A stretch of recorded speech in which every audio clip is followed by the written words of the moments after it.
Three, two, one, go. Welcome back, everybody, to the Triad of the Force podcast, a podcast from three Puerto Rican friends coming together to do deep dives into Star Wars and other nerd-related media. This is season 2, episode 27, and today we're going to be talking about What If, episodes 4, 5, and 6. Now, if you haven't checked it out, our episode 25 is about those first 3 episodes of What If, and unfortunately, our co-host Mo here wasn't able to join us that time, so I would like to get started with you and what you think of What If so far. What if so far? My favorite character has to be the Watcher. Yes. It Yes. it does bring back. It reminds me of, and this is completely unrelated. It's a documentary called The Witness about the African American, the Black Panther versus like the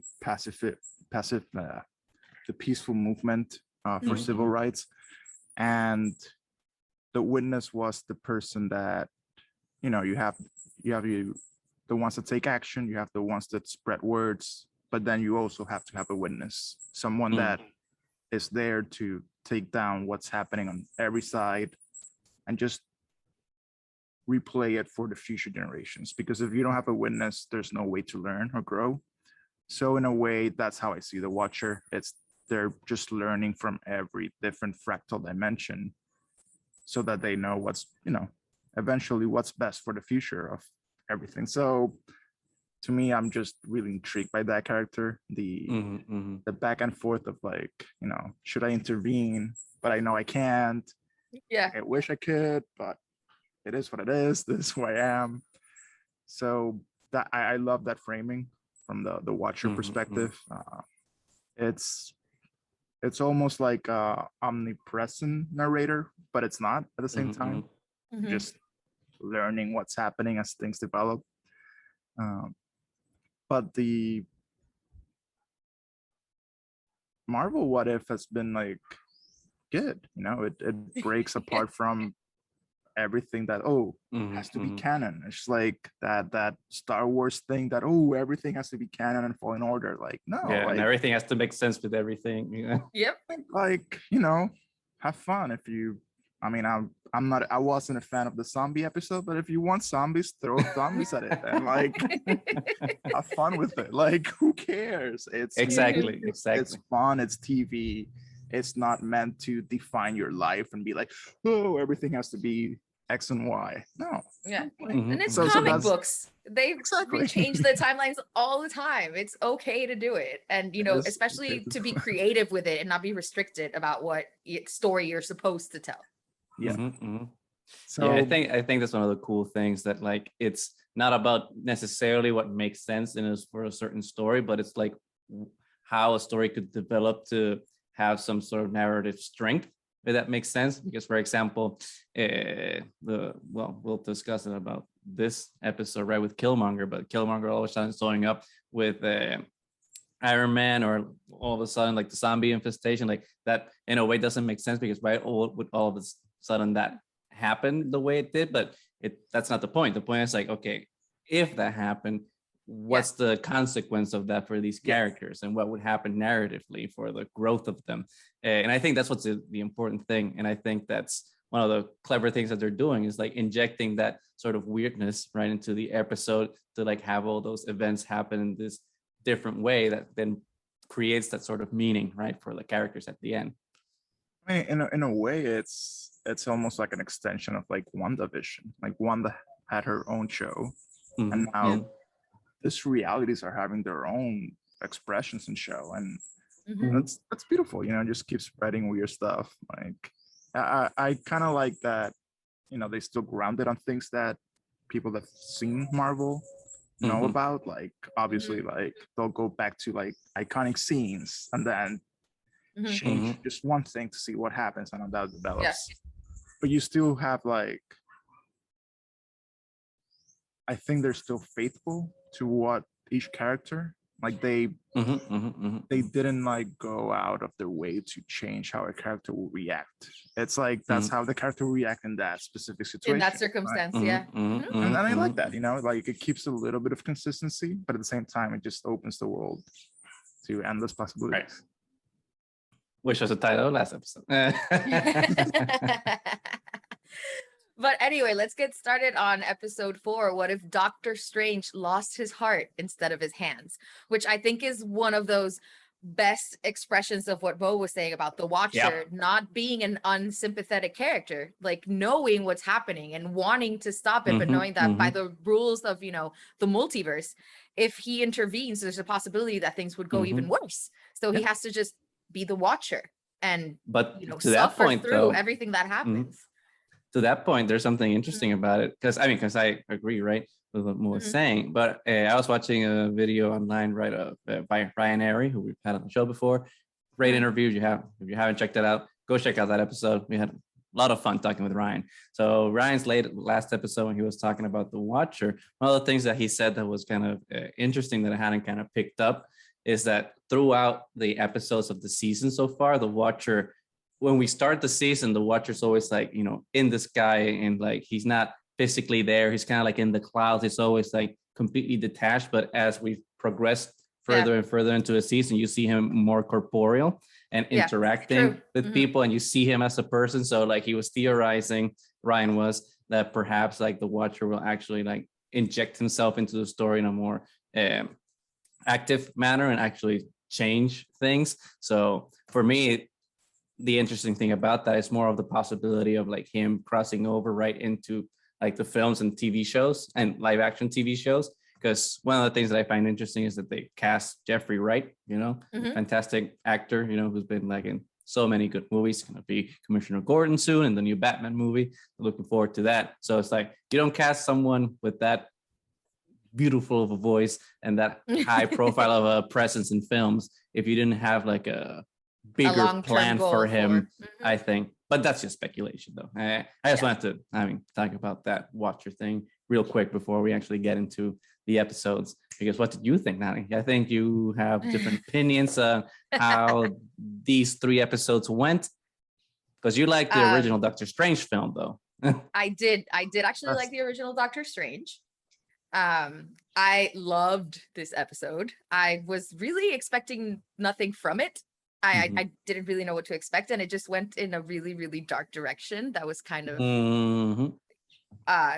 gorgeous and just, hurts your heart, and just Josbando actually didn't like it that much. He thought it was predictable, but really? Yep. I did not expect anything from this episode. I didn't expect it to go as dark as it did, because Marvel a lot of the times gets really close to pulling the trigger, but they don't do it all the way. So I was really surprised, because especially towards the end when he has the fight with like, the nice version of Doctor Strange, I was like, I really hope the bad guy wins just to see where this goes. But I didn't think they were actually going to do it. Exactly. And then they did. And it was like, holy shit, they just destroyed an entire universe. Like, what? And it also had this because it made it even more sad, because this version of Doctor Strange was a nicer guy at the beginning. He was a guy that did care more about, his patients and her and everything, something that the other Doctor Strange, he was an asshole. Yeah, exactly. He didn't care. And then through the crucible of him losing his own, way to perform, that's how he becomes, the savior that is Doctor Strange. But in this one, you have a guy that was actually nice, and then by losing Christine, even though eventually he becomes Doctor Strange, he can't forget about her, to the point that that love becomes toxic and becomes obsessive. And it just, something that was supposed to be beautiful makes him the darkest being, like almost a Dormammu, basically, is what he becomes. Which is so interesting, because I have forgotten that her name was Christine. And like while watching this episode, all I could think, it just gave me such Phantom of the Opera vibes. I was like, it's Christine, and he's the Phantom, and I was like, oh shit! Like I don't know if that was like intentional or not, but I was like, oh shit, this is good. I mean, intentional or not, the fact that we can make like those connections, I think, makes the media like more interesting, right? Because we can see and pick up all these themes throughout. But I'm sorry, I didn't want to cut you off. I just didn't want to say the Phantom thing before I forgot, because I was well, and you also get that feeling of the horror when she wakes up and sees him. It's like, who are you? It's just, he turned into something completely different from what he originally was. And then you also have those awesome time machine vibes, which I exactly. That's what I was gonna say. Yeah. Because I love that movie. Yeah. I do too. And there's like something really dark about it, especially when you're talking about Marvel that are trying to redefine how time is handled. And then in this episode, you go to like an old school version of how time is. And the fact that, when you have a nexus point, there's nothing you can do to break it. Unless you break the entire universe, which is exactly what he ended up doing. But you still get that whole time machine. It's like you can't change it because this is what makes you able to travel back in time. Yeah. So as you watch it, I thought it was really, really compelling. Yeah. It's the theory of time, right? If you throw a rock into the river, like you'll cause a disturbance in it, but then the flow of the water gonna correct that path. I think that's how it's happening, right? And this episode. But for me, it was interesting. I really, really enjoyed it. I think it's like probably my number 2 so far, because I think the Star-Lord as T'Challa as Star-Lord still the best episode because it ends so hopeful, right? I'm a sucker for happy endings. I'm sorry. But this one was interesting because hate is a strong word. I didn't hate the movie. I was not a fan of Doctor Strange, the theatrical film, right? And especially because like at that point, I think all the origin movies that Marvel was putting out were kind of like reimaginings of Iron Man in a way. And I feel that Doctor Strange was the most egregious offender in that sense of kind of like doing the Iron Man formula to a T. So like I was not like a fan. Like I'm a fan of Shang-Chi and the Land of the Ten Rings. Amazing origin movie. Definitely a top 5 Marvel film. Go watch it if you haven't. But Doctor Strange, not my cup of tea. But so that's why I came into like this episode a little apprehensive. And I'm like, okay, well, based on what we've seen before, it's just like re-exploration of the movie itself, just tweaking some things along the way. But Jesus Christ, the fact that the film, look at me, the episode went in the direction that it went to, and like did all the references that it did, especially the time machine sequence, right? When like you were mentioning, when he keeps going back in time and Christine keeps dying in different more gruesome ways, which is it was like the time machine, because that's exactly what happens to Guy Pearce's character in that movie. And then having him go through what he did in the cigarette temple, I forgot what it was called, to like learn all the dark arts and whatnot. And I think what's interesting about that is to kind of bring it back to Star Wars, right? Because we always have to. It's kind of the same thing as like Anakin, right? Where it's like him trying to save the person he loves through selfish means is what causes pain and death and destruction. It's the path to the dark side, and that's what if it had Anakin turn right and become Darth Vader. And that's what happened with Doctor Strange. Although Doctor Strange, it was a little worse because he ended up destroying his reality. So not as bad as Anakin then. So Anakin, you win some points there for not being that bad. So having him destroy his reality was not something I was expecting, because I was expecting when like good Doctor Strange in the time, because what was it that the Ancient One explained, that when he did the Nexus event thing, like she split the timeline so that they were both happening at the same time. Time is fucked up. Who knows what? There were 2 Doctor Strange at the same time, and good Doctor Strange got the super blessing from the Ancient One, so he could fight evil Doctor Strange. So I was like, okay, well, this is Marvel. So good Doctor Strange got the equipment now he needs to overpower evil Doctor Strange and set things right. Nope. I was so surprised that they pulled the trigger on that and went full dark mode. It's like exactly, it's like on my iPhone. They just went and flipped it to dark mode and just destroyed everything. And the implications of that, right? It's just like, well, love isn't supposed to be selfish. It's not about you, right? So you have to learn to love the person and learn to let go for your sake, the other person's sake, and in this case, if you're a superhero, for reality's sake.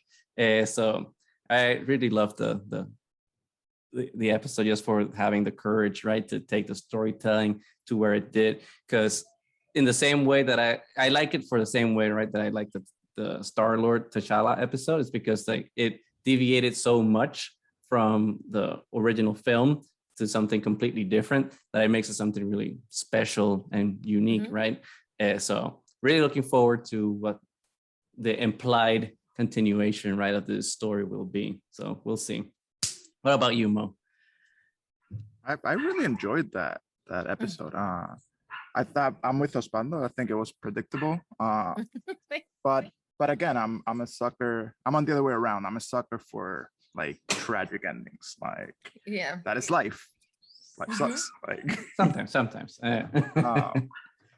but the way it all got framed, like, well, we all talked about like time machine, that grandfather paradox. Like, you know, if you destroy the event that led you to be looking for time travel, then ergo you're not going to be able to time travel. So yeah, you know, they tackled that early on, but then they moved that everything was forewarned. Sorcerer Supreme told, like, you follow this path, your reality is going to end. Like, doesn't matter if you resurrect whoever you want to resurrect, it's going to be for nothing. But the whole, it's the development of madness, is the going into you, because how the sorcerers, the ex-Sorcerer Supreme explained it was, you know, it's not an evil Doctor Strange, it's just a malaligned Doctor Strange. It's somebody that, you know, you think you're doing things for the right reasons. Like the road to hell is paved with good intentions. That's right. Basically this episode. Like, he was thinking, you know, I'm gonna save somebody that I love, and then start small. You know, you start like, oh, I'm just taking away energy from evil mystical beings or something. That's probably how Doctor Strange justified it. But it's how that all of those steps and actions change who you are. So we're not static. There's always constant change. There's always, so it's those actions that lead to either the destruction of our reality or not. And it was an episode that definitely made me kind of like cry, especially like feeling that pain. Like, you can't change the past, you can't change certain things. And then I just love that, you know, that's the sunken cost fallacy. Like, I already consume all these mystical beings. I'm already on the verge of destroying this reality. Why not just take the last step, which is be a whole person at it? So I think there's a sort of like an interesting lesson there, that there's always going to be a split in our minds, especially if you're doing something that is just born out of that attachment and that delusional, and you're always going to be like back and forth until one just destroys the other. And that's how it all panned out. And I love like how everything just got destroyed except Doctor Strange. Like, just created a reality by himself. Like, he can probably, I mean, I'm sure that leaves us and like the viewer in our mind, like, will Doctor Strange ever get out of there? Like, clearly it's a very powerful being, but are they now transfixed in that tiny fractal universe? And it's a beautiful ending. It's like just there by themselves, and the reaction Christine gets when Christine actually gets resurrected is like, who are you? Like, and the horror. Like, it's a horror. Like, and how her last words were like, "What have you done?" So,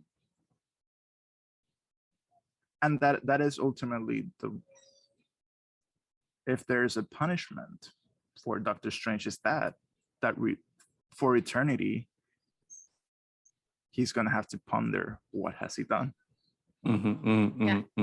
Which he notices in that moment, because he starts screaming like, what have I done? I didn't meant for this to happen, which is like the extreme of the hubris that he went to, because like you were saying, it was completely forewarned, but he became so entranced in the fact that he was going to become so powerful that even though this is the way that it's supposed to be, I'm so powerful that it's not going to happen that way. I'm going to change it. I'm going to have it be successful, and I'm not going to destroy the world. But he does. That's Yeah. And it's the duality, right? Like in the effort to resurrect Christine and bring her back to life, he's effectively killing himself, because the person that is there in front of Christine when she comes back is effectively like not the Doctor Strange that she was in love with.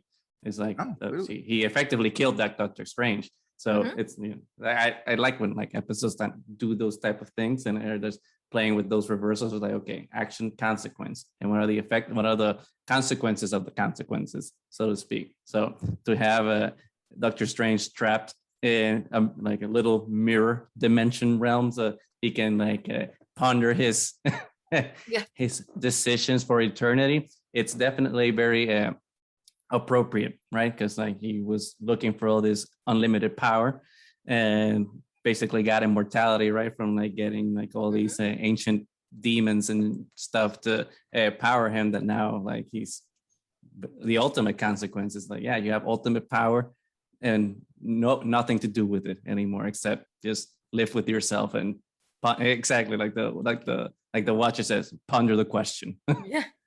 What if? But and then also just the fact that he knows that he's not the ultimate power in the universe regardless, because he is aware of the Watcher.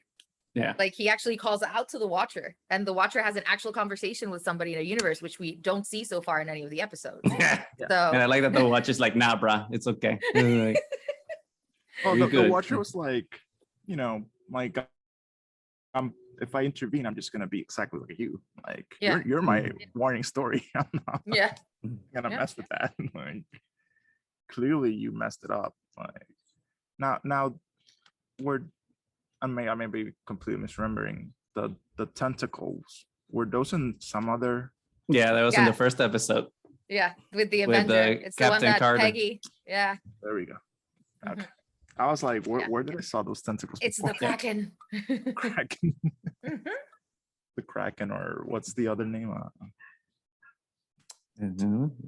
Lovecraft's. Oh yeah. Monster. I forgot. Well, anyway, anything else we'll to say figure it before out. we move on to episode 5? Well, I just love that episode. Very. Yeah, I think I'll have further my thoughts second on it, favorite but too. as a you know, as a comparison with the other two, so we can move on. Well then, episode 5. What if zombies? Now I love zombies. Oof, I love zombies. Zombies are fun. They're stupid. That's why they're fun. Okay, so clearly you guys didn't like this episode that much. I know you think zombies are fun, but I actually like this episode because I was expecting nothing from it. So I'm gonna go first. I think it was like a really cool homage to a lot of different genres of zombie films. Like when Mark Ruffalo first walks out, it's like that emptiness, like 28 Days Later. And then you have the Peter Parker making the rules style Zombieland. And then you have like that Grand Central scene, like I Am Legend. So you grab a lot of stuff from like different zombie films. And then towards the end, when it's like, you know, behind fences and stuff is very Walking Dead. And I remember thinking just as they said, why don't they just climb on top of each other and go over fences? It's something I will never understand. Like World War C. Yeah. It's like the only one where they're able to go over walls. In all other films, they're not able to. But so I like that to begin with. I like that the zombies looked actually really, really creepy, especially the Avengers version of the zombies. Yeah. And the fact that it's completely unfair that even though you're a zombie, you still keep your powers. I thought that was the most clever thing that they did. And I was like, okay. That was super unfair. Bringing the zombies to the next level. I appreciate next level zombies. Yeah. I really like that you're getting something from characters that are not that much big of a deal. Like Hope was a big deal in this episode, and obviously, you know, she ends up having to sacrifice herself. But I thought it was really cool to have more from like these minor characters like Sharon. And obviously, you know, Peter having to be kind of like the main superhero, and you know, the sadness of he ends up losing basically everybody because he loses Happy too, who was the one that helped him after, you know, he lost Tony. And I thought it was this really weird, the Avengers were the reason that the world survived, you know, Thanos. But in this universe, the Avengers are the reason that the world got completely destroyed, because maybe without the Avengers becoming zombies, humanity would have been able to hold on for longer. So I thought it was a weird kind of like the heroes turn out to be like the supervillains. And then something else that I found really compelling was that relationship between Wanda and Vision. Because in WandaVision, we get that Wanda wasn't able to, deal with her grief. And they kind of made it seem like it was, because she's a woman and, her emotions overcame her and her grief and blah, blah, blah. And then she zombified an entire town and everybody blames her for it.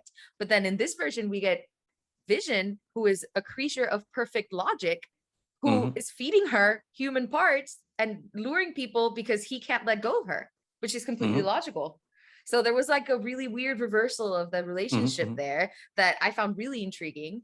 And that it's one of those things that it's regardless of the timeline, some things you can't change, some bonds can be broken. And clearly that bond between Wanda and Vision is something that transcends the multiverse, which is something that'll be cool to explore now in, the multiverse of madness and everything that happens to these two characters. So I thought it was a little good nod to it. And the fact that even when Vision realizes that he was doing wrong, he still can't leave her.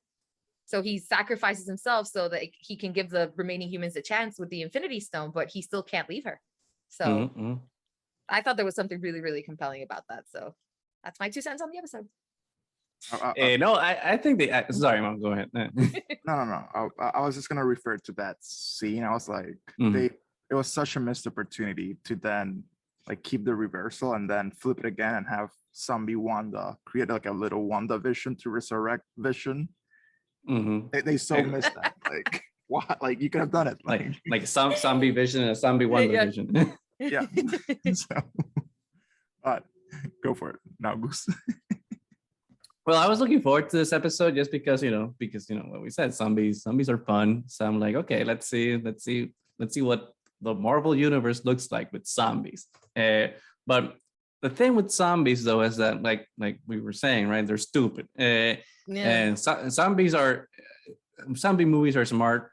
Used to be smart, like right with the old George Romero films that were actually doing commentary about society, right, as a proxy, as using zombies as a proxy for consumerism, a bunch of these things. And I thought that was a clever way to use zombies that not really used that much anymore. I mean, anyone can correct me in the comments, right, if you feel that strongly about contemporary zombie films and TV shows, but I think you're wrong.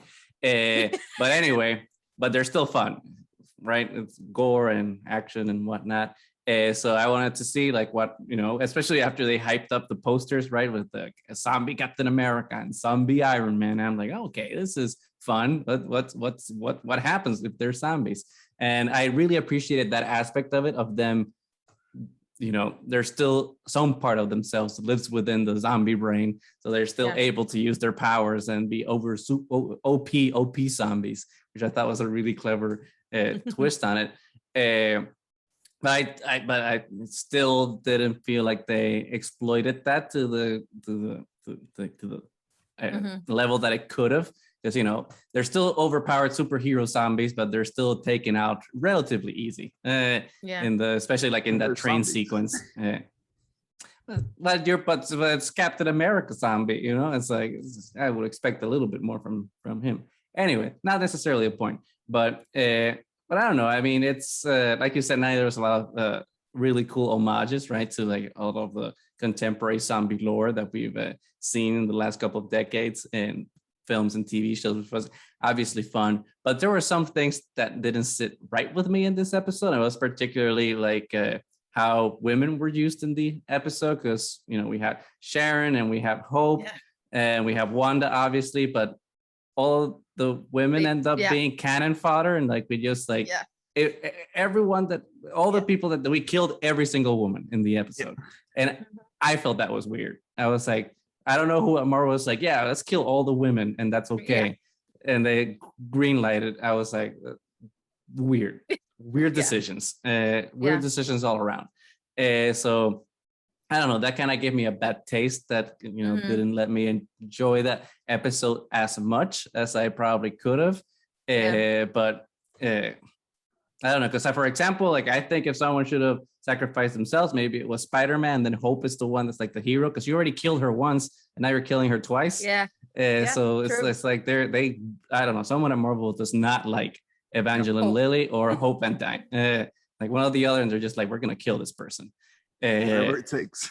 Exactly, whatever it takes. If we can't kill her in real life, we're gonna kill her in the fictional world. So we'll make a huge version of it, so you know. Exactly, we're gonna super kill her. So that was weird. I don't know why they made that decision. I mean, I'm sure that like it wasn't something that they were actively thinking about as they were writing the episode. They were like, oh, this is what makes sense, and didn't look at it as, you know, from the outside being like, oh shit, we did do that. So so okay. The Vision storyline though, I think was good. I think they should have like explored that a little bit more because of what you were saying, like that reversal, right? Of like how it's not exactly like you were saying, not the emotional woman that's the only one that's able to, that can't handle her emotions or whatever. It's like anyone that's in love that's that cannot deal with the pain, right? And sorrow of like losing someone, which kind of in a way brings the whole Vision quote from WandaVision back to light. What is grief if not love persevering? You know, it's still Vision trying to maintain that love alive in some way.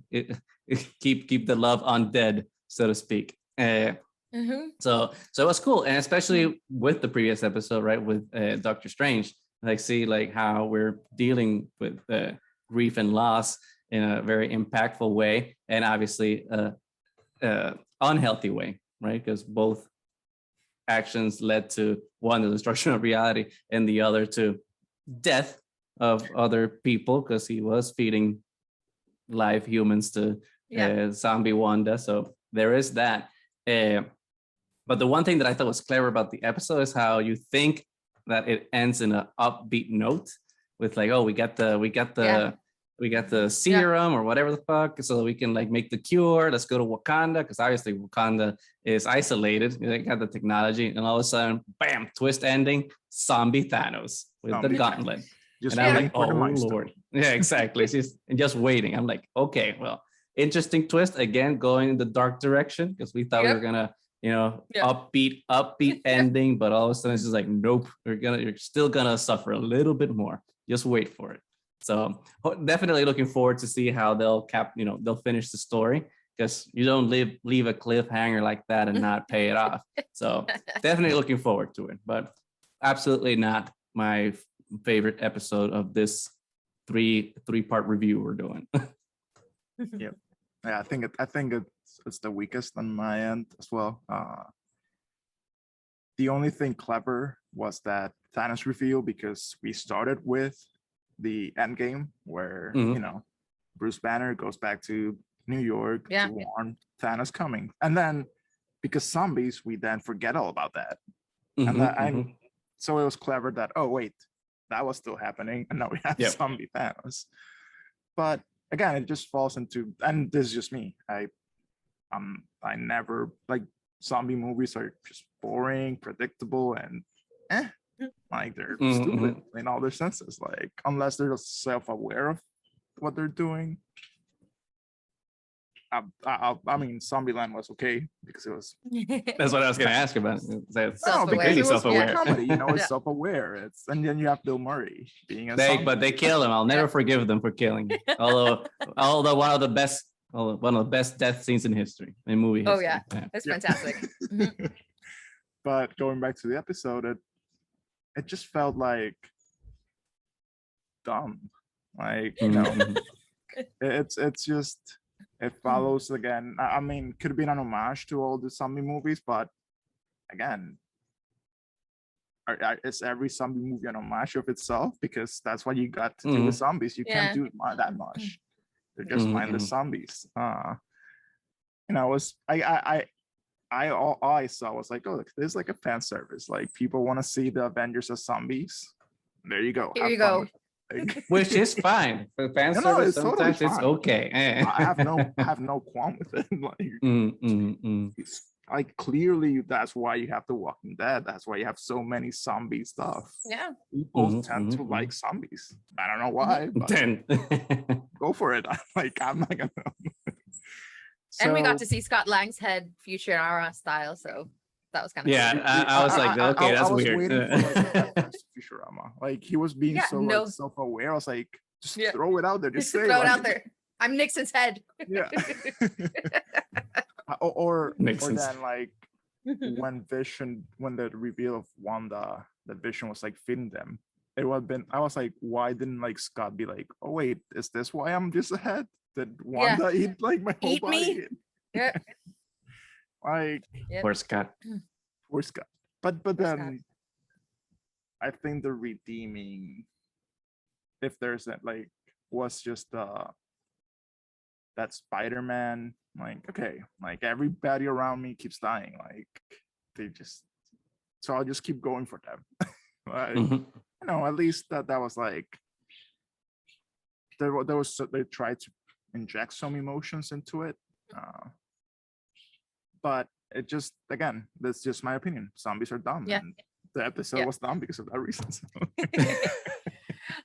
But I do like that this one, and then compared to Doctor Strange as well, you're going through, you know, this exploring of the dark side of love, how love can Mhm, turn mhm, mhm. destructive. And, you know, like you said, the road to hell is paved with good intentions. Like even from the Mhm. beginning, like this episode, like the zombies come to life because Hope is trying to save her mother and didn't know that the mother was infected, you know, with the zombie. And in bringing her back, that's how everybody gets infected. From an act of love comes all this Mhm. destruction. Yeah. So I like that they're exploring this, because usually sometimes the superhero are just so cookie cutter happy. Everybody has to have a happy ending and everything has to always work out. And this is more real. So Mhm, at the mhm. end of the day, it's a good exploration out of it. And I don't think there's that much you can do when the episodes are so short, and maybe they're not going to get second parts. Mhm. So I hope they considering, don't. I hope they don't.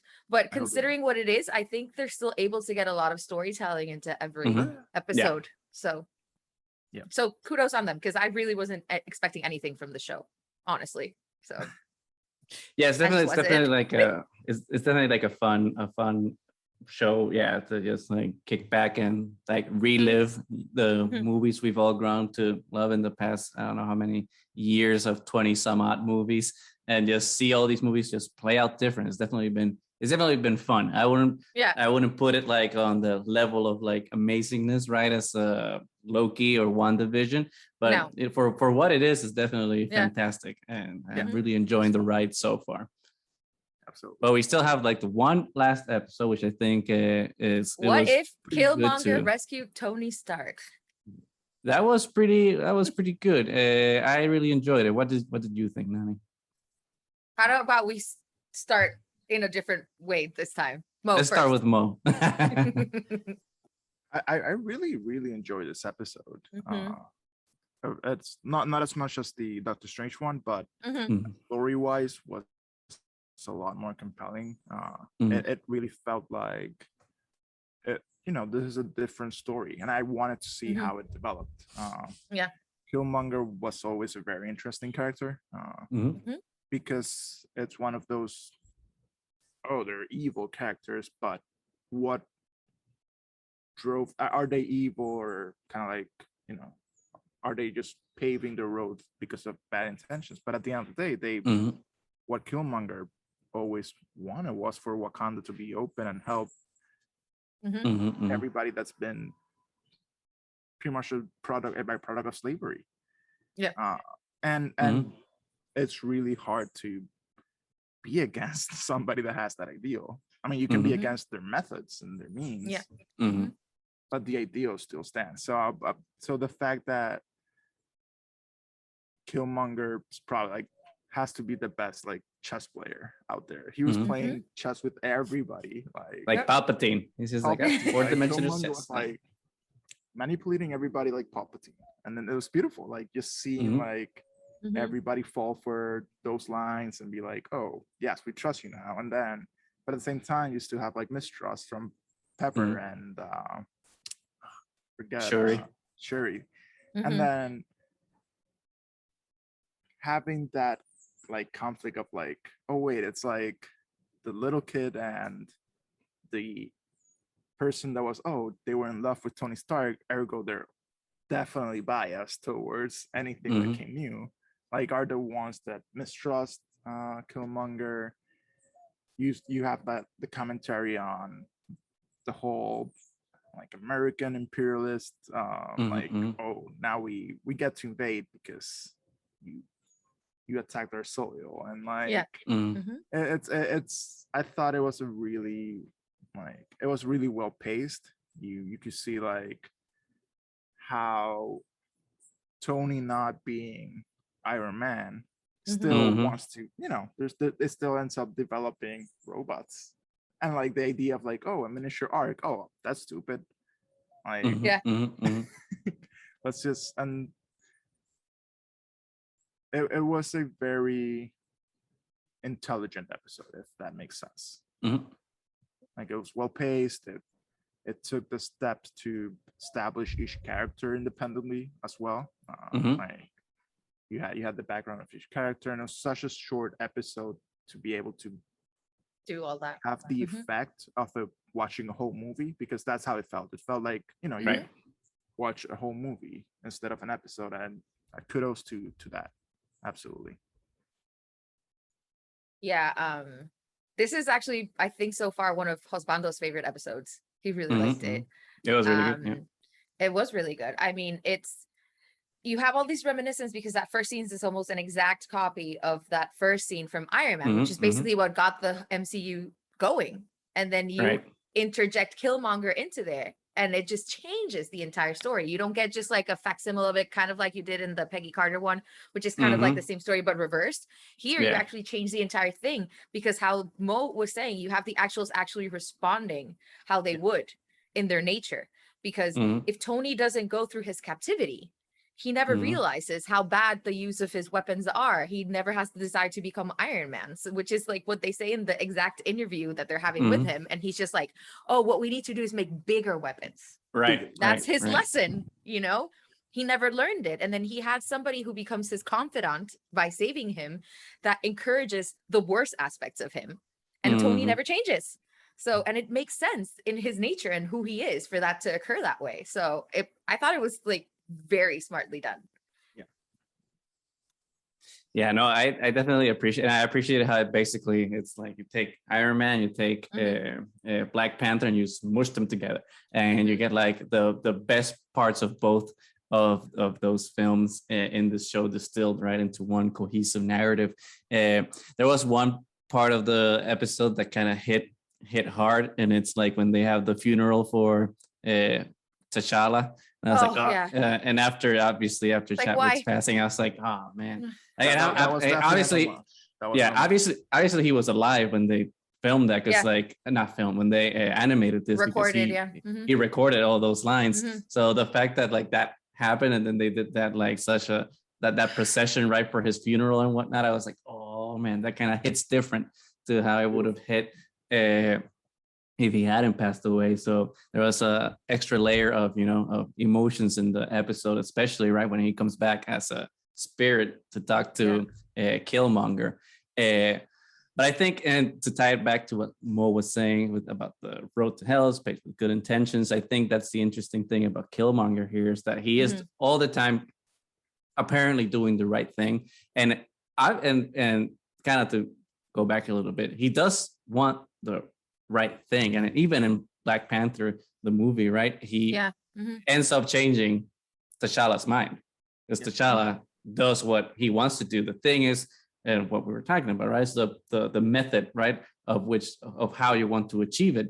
And while T'Challa understands the message and point of Killmonger's purpose, he wants to do it from a place of hope and healing, where Killmonger wants to do it from revenge, right? And like if you add like a negative, right, to the thing you want to do, even though it's the right thing, if you're doing it for the wrong reasons, it's not gonna come out the in the best way, right, that it could. So I think that's one of the interesting things of Killmonger as a character, especially contrasted with T'Challa in the film. But here in the show, what's interesting is his dynamic with then Tony. Because Tony, exactly, he then wants to do the Iron Man things, but in the opposite way.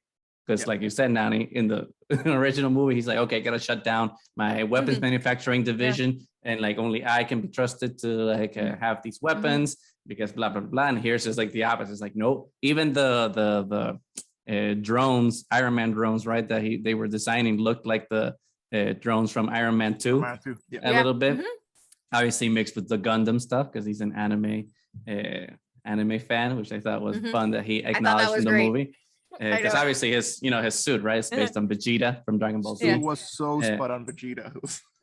So so it was perfect. I did obviously was sad to see Tony go, but he did but Tony's character arc, to tie it back to Mo, was totally believable to like the Tony that we've grown to know through all of these movies. So again, kudos to the writing team for being able to capture the essence of all these characters, especially while placing them in these unusual situations for them. But I don't know. I think it always, and then it was obviously very interesting to then see his relationship with T'Challa's family, with T'Chaka and Angela Bassett and Shuri. And then to see Angela Bassett lead the war effort against the Americans. Oh, when she says like for T'Challa, I was like, oh man, this hit me in the feels. Yeah, I was like, oh my God. And it was Angela Bassett voicing it, which I found to be very cool. And kudos to them for being able to bring most of the cast back. So that was definitely fun.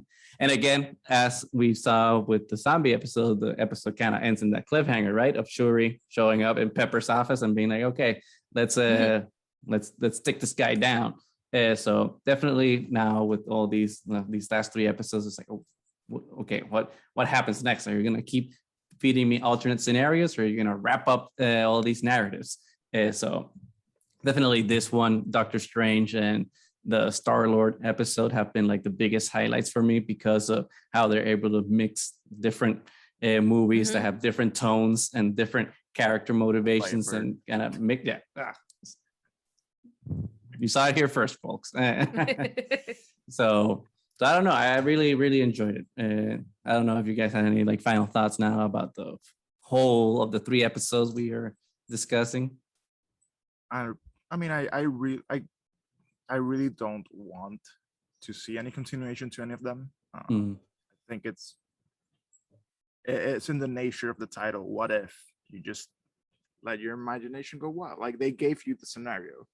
You think whatever happens, will zombie Thanos destroy half the universe? Who knows? Or even the entirety of it, because this time he's a zombie. He has no intentions of saving the world. He just wants to consume.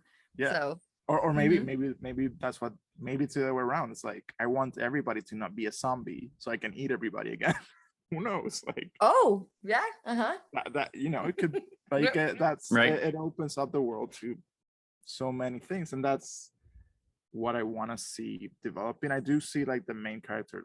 Like, I haven't seen that screen rant that you mentioned, Goose, about but I think that's the Watcher is the main character, and they're evolving and going from just a pair of like stars to like a physical form. So I wonder if the whole thing about what if is just to, manifest this character into later films or whatnot. Especially now that after Loki, everything, it's like fair game. Fair game for everything. And who will be better suited to lead whatever effort is to reverse the chaos of the multiverse than someone that has seen and watched everything that's been chaotic in the universe and learn from each version of it. So I kind of want to see if that does happen. The Timekeeper versus the Watcher. I mean, holy shit. You need it almost like, and then you need to watch Time Keep. So The possibilities. The possibilities. Yep. Well, I really appreciated these 3 episodes because you don't really get a happy ending in any of them. Yes. It just goes into the dark side of all of the possibilities that can happen just with one change. So I like, exploring that, not everything has to go right, and exploring that the nature of people isn't always to do the right thing. It has to do with like who's in your life, who influences you, and all of that has something to do with it. So I like it when they explore the dark side of things. So I mean, in general, I it's really, really enjoyed it, like this to the cluster of dark side. We episodes. got cookies, Yeah. Extra chocolate chip. extra chocolate And red chips, lightsabers. and red lightsabers, and Yes. Pluto is still a planet. Pluto's still a planet on the dark side. So come join it. What about you, Goose? Anything? No, I mean, I think I said pretty much everything I thought about the collective of these 3 episodes. And I mean, I see your point, Mo, about not needing to conclude the stories, but I don't know. I feel that they leave them so open to the conclusion. It's like, okay, we're setting up a story that like I feel compelled to need to see it. So I mean, I'm good either way, but but if you bait me, it's like I'm gonna need to. You're gonna give me the carrot. I need to eat it. So looking forward to see what happens for sure.